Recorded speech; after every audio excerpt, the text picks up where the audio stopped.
welcome to ANN at 6 o'clock. I'm Nicole.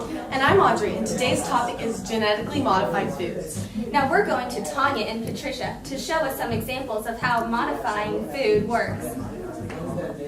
This right here is a fresh grown tomato, but it will die if it gets too cold at night. Say you were a farmer and you didn't want all of your tomatoes dying the very next day.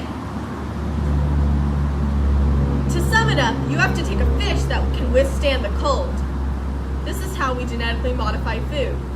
Now to Tanya to explain more in the Arctic. I'm out here in the Arctic.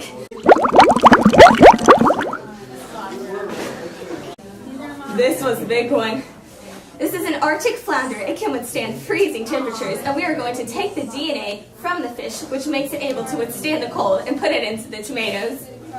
Action. Thank you, Tanya. And then, from the fish, the DNA goes into the tomato, and because the fish was able to last overnight in freezing temperatures, the tomatoes will be able to too. Thank you, Tanya and Patricia.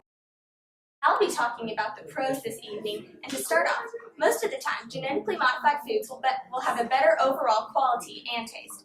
Flavors can be enhanced in foods such as peppers and corn. Peppers can become spicier and sweeter, while corn can become sweeter. Even difficult flavors can become more palatable. Genetically modified foods are resistant to disease. It's like a vaccine. These foods also have more nutrition benefits. Foods can get vitamins and minerals added to them by genetically modifying them, which is very common in developing countries that don't always have access to needed resources. Now, Nicole just told you about the pros, but there are also some cons to genetically modified food. To begin, environmental damage can pose big problems in the world. Weed can accidentally crossbreed with genetically modified foods, and once that happens, the weeds will often become resistant to herbicides.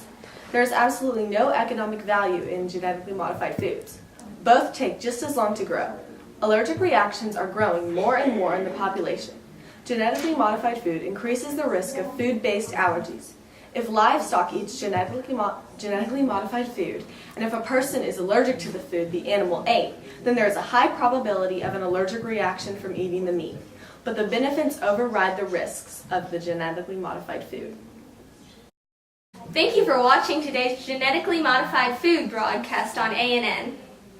And up next, boy gets stuck in laundry chute. Take a look.